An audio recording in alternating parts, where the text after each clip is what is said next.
പാല് കൊടുത്ത കൈക്ക് തന്നെ കൊത്തി എന്ന് പറയാറില്ലേ? അത് തന്നെയാണ് തുർക്കി ഇപ്പോൾ ചെയ്യുന്നത്. ഭൂകമ്പത്തിൽ തകർന്ന തുർക്കിക്ക് എല്ലാ രീതിയിലുള്ള സഹായവും എത്തിക്കാൻ ഇന്ത്യ മുൻപന്തിയിലുണ്ടായിരുന്നു.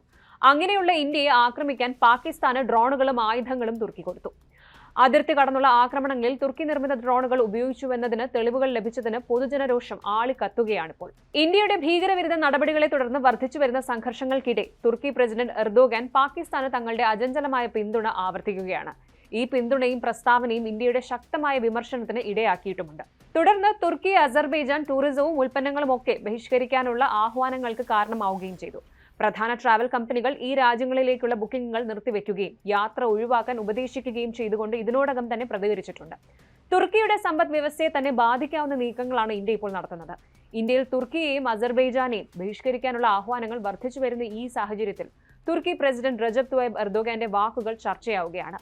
എർദോഗാൻ ഒരിക്കൽ കൂടി പാകിസ്ഥാന് ശക്തമായ പിന്തുണ പ്രഖ്യാപിച്ചു. പാകിസ്ഥാൻ പ്രധാനമന്ത്രി ഷഹബാസ് ഷെരീഫിനെ തന്റെ പ്രിയ സഹോദരൻ എന്ന് വിശേഷിപ്പിച്ച എർദോഗാൻ നല്ല സമയത്തും ചീത്ത സമയത്തും തുർക്കി പാകിസ്ഥാനോടൊപ്പം നിലനിൽക്കുമെന്ന് പ്രതിജ്ഞയെടുത്തു. ജമ്മു കാശ്മീരിലെ പേൽഗാമിൽ നടന്ന ഭീകരാക്രമണത്തിന് ശേഷം ഇന്ത്യ ആരംഭിച്ച ഭീകരവിരുദ്ധ ഓപ്പറേഷൻ സിന്ദൂറിന് തുർക്കി നൽകിയ പിന്തുണയ്ക്ക് ഷെരീഫ് നന്ദി അറിയിച്ചുള്ള പോസ്റ്റിന് മറുപടിയായിരുന്നു എർദോഗാന്റെ ഈ ഒരു പരാമർശം വരുന്നത്. തുർക്കി പാകിസ്ഥാൻ ബന്ധം യഥാർത്ഥ സൗഹൃദത്തിന്റെ മികച്ച ഉദാഹരണങ്ങളിൽ ഒന്നാണ് എന്ന് എർദോഗാൻ വിശേഷിപ്പിച്ചു. എക്സിലെ തന്റെ പോസ്റ്റ് അവസാനിപ്പിച്ചത് പാകിസ്ഥാൻ തുർക്കി സൗഹൃദം നീണാൽ വാഴട്ടെ എന്ന് പറഞ്ഞുകൊണ്ടാണ്.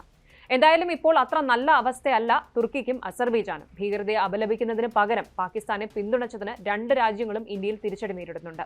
ഈ നിലപാട് ഇന്ത്യൻ പൗരന്മാരെ അഗാധമായി പ്രകോപിപ്പിച്ചിട്ടുണ്ട്. പാകിസ്ഥാൻ അതിർത്തി കടന്നുള്ള ആക്രമണങ്ങളിൽ ഉപയോഗിച്ച ഡ്രോണുകൾ തുർക്കി നിർമ്മിച്ചതാണെന്ന് Indian army officer colonel Sofiya Qureshi വെളിപ്പെടുത്തിയതോടെയാണ് സംഘർഷം വർദ്ധിച്ചത്. പ്രാഥമിക കണ്ടെത്തലുകളിൽ ഇവ അസിഗാർഡ് സോങ്കർ മോഡലുകളാണെന്ന് തിരിച്ചറിഞ്ഞിരുന്നു. പാകിസ്ഥാന് തുർക്കിയുടെ നേരിട്ടുള്ള സൈനിക പിന്തുണയെക്കുറിച്ചുള്ള ആശങ്കകൾ ഉയർത്തുകയും ചെയ്തു. ഇതിന് മറുപടിയായി നിരവധി ഇന്ത്യക്കാർ തുർക്കി അസർബൈജാൻ ഉൽപ്പന്നങ്ങളെയും ടൂറിസത്തെയും പൂർണ്ണമായി ബഹിഷ്കരിക്കാൻ സോഷ്യൽ മീഡിയയിൽ ആഹ്വാനം ചെയ്തിരിക്കുകയാണ്. #ബോയ്ക്കോട്ട് ടർക്കി, #ബോയ്ക്കോട്ട് അസർബൈജാൻ തുടങ്ങിയ ഹാഷ്ടാഗുകൾ ട്രെൻഡിംഗ് ആയി തുടരുകയാണിപ്പോൾ. രാഷ്ട്രീയ നേതാക്കൾ, പൗരന്മാർ, വലതുപക്ഷ ഗ്രൂപ്പുകൾ എന്നിവരും ഈ പ്രസ്ഥാനത്തിന് പിന്തുണ നൽകിയിട്ടുണ്ട്. പ്രമുഖ ട്രാവൽ കമ്പനികളും ഇതിൽ പങ്കുചേരുകയാണ്. മേക്ക് മൈ ട്രിപ്പ് തുർക്കിയിലേക്കും അസർബൈജാനിലേക്കും അത്യാവശ്യമില്ലാത്ത യാത്രകൾ ഒഴിവാക്കാൻ ഉപദേശിക്കുന്നു.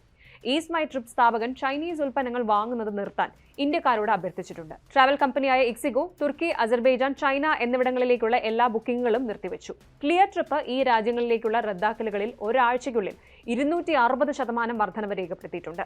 തുർക്കിയെ പോലെ അസർബൈജാനും വർദ്ധിച്ചു വരുന്ന സംഘർഷങ്ങൾക്ക് ഇടയിൽ പാകിസ്ഥാനുമായി ചേർന്നതിന് കടുത്ത വിമർശനം നേരിടുന്നുണ്ട്. ഭീകരതയെ പരോക്ഷമായി പിന്തുണയ്ക്കുന്നതിൽ ഈ രണ്ട് രാജ്യങ്ങളുടെയും പങ്ക് നിരവധി ചോദ്യം ഉയർത്തുകയാണ് ഇന്ത്യക്കാർക്കിടയിൽ.